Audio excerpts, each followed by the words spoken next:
दोस्तों आज हम एक नहीं, पांच नहीं बल्कि 8 देशों की सैर करने वाले हैं और ये वो देश है जहां भारतीय नेटिव की तरह राज करते हैं। एक ऐसा मुस्लिम देश जहां भारतीय आबादी का 38% है। एक ऐसा देश जहां की अर्थव्यवस्था में भारतीयों का बड़ा योगदान है। तो चलिए जल्दी से अपना सीट बेल्ट कस लीजिए और निकल पड़ते हैं एक धमाकेदार डिजिटल सफर पर, जहां जानेंगे दुनिया के उन शीर्ष 8 मुस्लिम देशों के बारे में जहां रहती है सबसे ज्यादा भारतीय जनसंख्या। संयुक्त अरब अमीरात मध्य पूर्व एशिया में बसा एक मालामाल देश है। ये संयुक्त अरब अमीरात जहां आज न रोजगार की कमी है और न ही देश को तरक्की की राह पर ले जाने वाली आवाम की। ये देश 1 करोड़ 13 लाख से ज्यादा आबादी का घर है, जिनमें 77% से ज्यादा पॉपुलेशन इस्लाम धर्म को मानने वालों की है। इसके बाद लगभग 12% ईसाई, 6% हिंदू और 3% बुद्धिस्ट भी शामिल है। लेकिन इस पूरी आबादी का जो सबसे बड़ा प्रवासी हिस्सा है वो है भारतीय, जो टोटल पॉपुलेशन का 38% है। अनुमान है कि संयुक्त अरब अमीरात में करीब 43 लाख से ज्यादा भारतीय प्रवासी निवास करते हैं, जो अमेरिका के बाद प्रवासी भारतीयों की दूसरी सबसे बड़ी संख्या है। यूएई और भारतीयों का ये मेल मिलाप आज कल से नहीं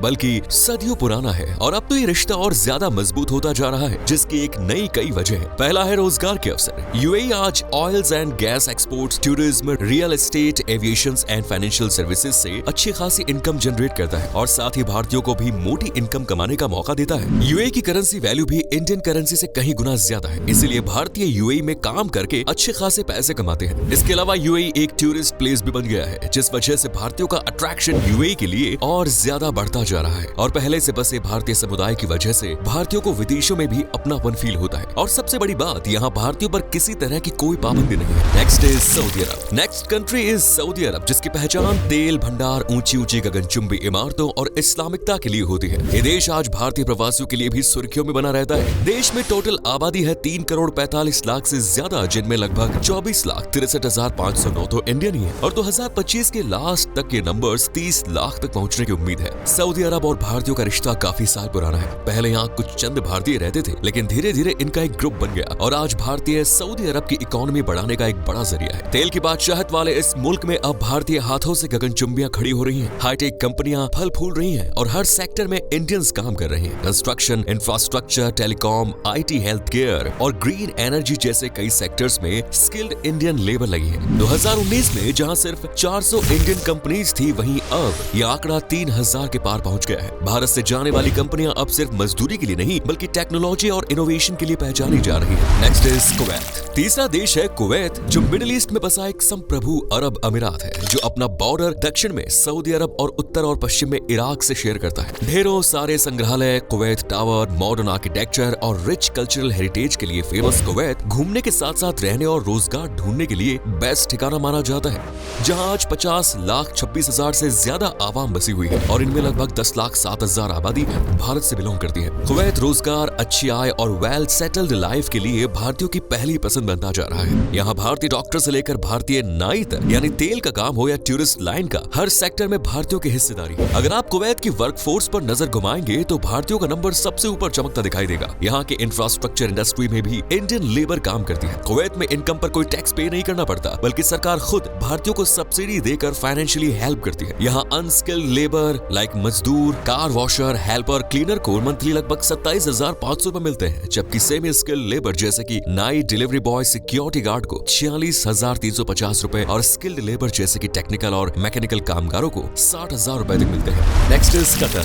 चौथे नंबर पर रैंक करने वाली कंट्री है कतर, जो कि मिडिल ईस्ट का एक अमीर तरीन देश है और दक्षिण में सऊदी अरब के साथ इकलौता बॉर्डर शेयर करता है, जबकि इसका बाकी बचा हिस्सा अरब की खाड़ी ने समेट रखा है। जबकि ये देश 31 लाख 15 हजार से ज्यादा की आबादी का घर बन बैठा है, जिससे भारतीयों का नंबर 7 लाख है। यानी टोटल आबादी का लगभग 22% आज कतर में भारतीय प्रवासी नागरिक बनकर नहीं बल्कि नेटिव बनकर रहते हैं। इन्हें नेटिव्स की तरह ही ट्रीट किया जाता है। यही वजह है कि कतर में भारतीय आवाम के साथ साथ भारतीय कंपनियां भी मजबूती से पैर जमाती जा रही हैं। आज कतर में करीब 9,136 के लगभग भारतीय कंपनियां हैं। हाई प्रोफाइल प्रोफेशनल से लेकर ब्लू कॉलर जॉब तक में भारतीयों ने अपनी पहचान बना ली है। भारतीय आज न सिर्फ कतर की इकोनॉमी में तेजी से इजाफा कर रहे हैं, बल्कि दोनों देशों की संस्कृति को एक ही प्याले में घोलने का काम भी बखूबी कर रहे हैं। आज भारत का नागरिक कतर में medical, engineering, education centre, banking, business, media यानी हर सेक्टर में अपना हुनर दिखा रहा है और सबसे ज्यादा भारतीय कतर में गाड़ी चलाने का काम करते हैं। Next is Oman. पांचवा देश है ओमान, जिसे ऑफिशियली सुल्तानेट ऑफ ओमान भी कहते हैं। इस देश में आज 54,94,000 से ज्यादा लोग बसे हैं, जिनमें में भारतीयों की संख्या लगभग 6,80,000 से ज्यादा है। भले ही ये आपको कम लगे, लेकिन भारतीय प्रवासियों की संख्या सबसे ज्यादा है, जो कि कुल आबादी का करीब 12.4% है और इसकी वजह है यहाँ के शानदार इनकम सोर्सेज ऑप्शंस। ओमान आज एक समृद्ध देश के रूप में जाना जाता है और इसकी पहचान भी अपने पड़ोसियों की तरह तेल एंड गैस से ही होती है। इसके अलावा देश की इकोनॉमी को धक्का लगाने में agriculture, fisheries, manufacturing, logistics, tourism और एनर्जी जैसे तमाम सोर्सेज भी मौजूद है। ओमान उन देशों में से है जिसने भारत के साथ सदियों से व्यापारिक और सांस्कृतिक रिश्ते बनाकर रखे। ओमान धीरे धीरे मॉडर्न जमाने में बदलता जा रहा है और ये टूरिस्ट अट्रैक्शन के लिए किया गया है, जिसका मकसद इकोनॉमी को फायदा पहुंचाना है। आज टूरिज्म सेक्टर खूब फल फूल रहा है क्योंकि यहाँ adventure spots, beach, hills, mountain, wild life, food and honeymoon destinations वो सब कुछ है जिसकी एक टूरिस्ट को तलाश रहती है। इसके अलावा ओमान की करेंसी भी काफी स्ट्रॉन्ग है।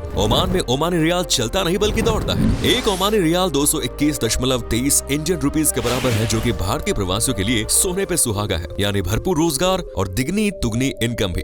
ओमान पढ़ाई के लिहाज से भी बेहतर है, जो युवाओं का भविष्य संवारने का काम करता है। Next is Bahrain. Officially kingdom of Bahrain नाम से पहचाना जाने वाला छठा देश है बहरीन, जो पश्चिम एशिया में एक द्वीपीय देश की पहचान रखता है। ऐतिहासिक महत्व, सांस्कृतिक समृद्धि और आधुनिकता का जीता जागता सबूत है बहरीन, जो मुस्लिम देश होने के बाद भी मॉडर्न जिंदगी इख्तियार करता है और अपने देश में रहने वाले हर इंसान को खुलकर आजाद जिंदगी जीने का मौका देता है। बहरीन में करीब 16,43,000 से ज्यादा लोग रहते हैं, जिनमें 82% मुस्लिम है, जो इस्लाम को देश का सबसे बड़ा धर्म बनाते हैं, जबकि प्रवासियों में भारतीयों का नंबर सबसे ऊपर है। यहाँ लगभग 3,27,800 से ज्यादा भारतीय निवास करते हैं। यहाँ रहना न सिर्फ भारतीयों की पसंद है, बल्कि घूमने के लिहाज से भी ये देश इंडियंस को खूब भाता है। यही वजह थी कि 2023 में भारतीय पर्यटकों की संख्या 87% बढ़कर 5,04,173 हो गई, जबकि 2022 में सैलानियों का नंबर 2,69,302 पर अटका हुआ था। यानी इंडियन टूरिस्ट्स की संख्या तेजी से बढ़ती जा रही है। बहरीन भारत से भी ज्यादा दूर नहीं है, इसलिए वहाँ जाकर बसना, काम करना दूसरे देशों के मुकाबले आसान हो जाता है। और प्लस पॉइंट तो ये है कि बहरीन में भारतीयों के साथ अपनेपन वाला सुकून किया जाता है। कार्य संस्कृति काफी अच्छी है, इसलिए इंडियंस फील फ्री होकर काम करते हैं। बहरीन में रोजगार के वेरियस सोर्सेज हैं, लाइक बैंकिंग, सेवा क्षेत्र और शिक्षा क्षेत्र, जिनमें भारतीयों को काम करने का मौका मिल जाता है। और करेंसी स्ट्रॉन्ग होने के चलते इंडियंस अपने घर भी अच्छा खर्चा पानी भेज देते हैं। जी हाँ, एक बहरीनी दिनार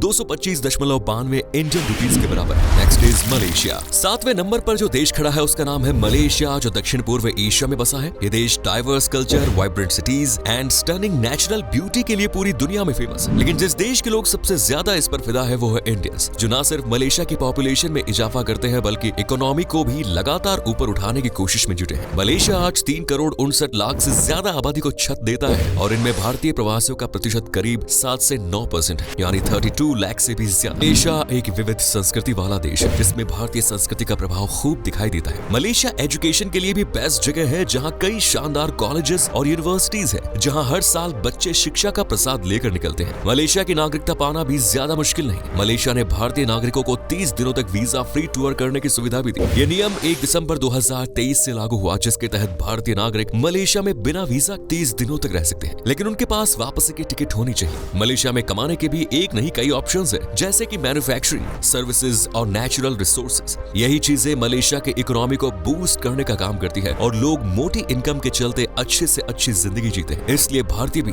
बेहतर जिंदगी की तलाश में तेजी से मलेशिया की तरफ रुख कर रहे हैं। Next is Indonesia. भारतीय और प्रशांत महासागर के बीच दक्षिण पूर्व एशिया और ओशिनिया में एक देश पड़ता है, जिसे आप और हम इंडोनेशिया के नाम से जानते हैं। सुमात्रा, जावा, सुलावेसी और बोर्नियो और न्यू गिनी के कुछ हिस्सों समेत 17,000 से ज्यादा द्वीपों से मिलकर बना इंडोनेशिया दुनिया का सबसे बड़ा द्वीप समूह राज्य है, जहां 28 करोड़ 50 लाख से भी ज्यादा आबादी रहती है। लेकिन इनमें अगर भारतीय प्रवासियों के नंबर्स देखें तो वो है लगभग 1,34,000, जो इंडोनेशिया में भारत की तरह खुलकर रहते हैं और इस देश को भारत के बाद अपना दूसरा घर मानते हैं। इंडोनेशिया में ना तो भारतीय प्रवासियों की कमी है और ना ही भारतीय पर्यटकों की। कुछ भारतीय तो इस देश में इंडोनेशियाई भाषा सीखने के लिए ही आते हैं, जबकि कुछ भारतीय अपने पूर्वजों की पहचान और विरासत को जानने के लिए। इंडोनेशिया और भारत के बीच सदियों से सांस्कृतिक और ऐतिहासिक रिश्ते रहे हैं, जिसकी वजह से भी भारतीय बड़ी संख्या में इंडोनेशिया की तरफ रुख करते हैं। इंडोनेशिया का एजुकेशन सिस्टम भी बेमिसाल है, इसलिए बाकी विदेशी नागरिकों की तरह भारतीय नागरिक भी हायर एजुकेशन के लिए इंडोनेशिया में पहुंचते हैं और यहाँ की खूबसूरती, जॉब अपॉर्चुनिटीज को देखकर यही हमेशा के लिए बस जाते हैं और भारतीय जनसंख्या में इजाफा करते हैं। इंडोनेशिया में आज कई भारतीय कंपनीज भी इन्वेस्ट कर रही हैं और कई भारतीय व्यापारी इस देश में व्यापार के सिलसिले में जा रहे हैं, जिससे इंडोनेशिया में भारतीयों की संख्या तो बढ़ रही है, साथ ही इकोनॉमी में भी तेजी से उछाल आ रहा है। जबकि बची कुछ कसर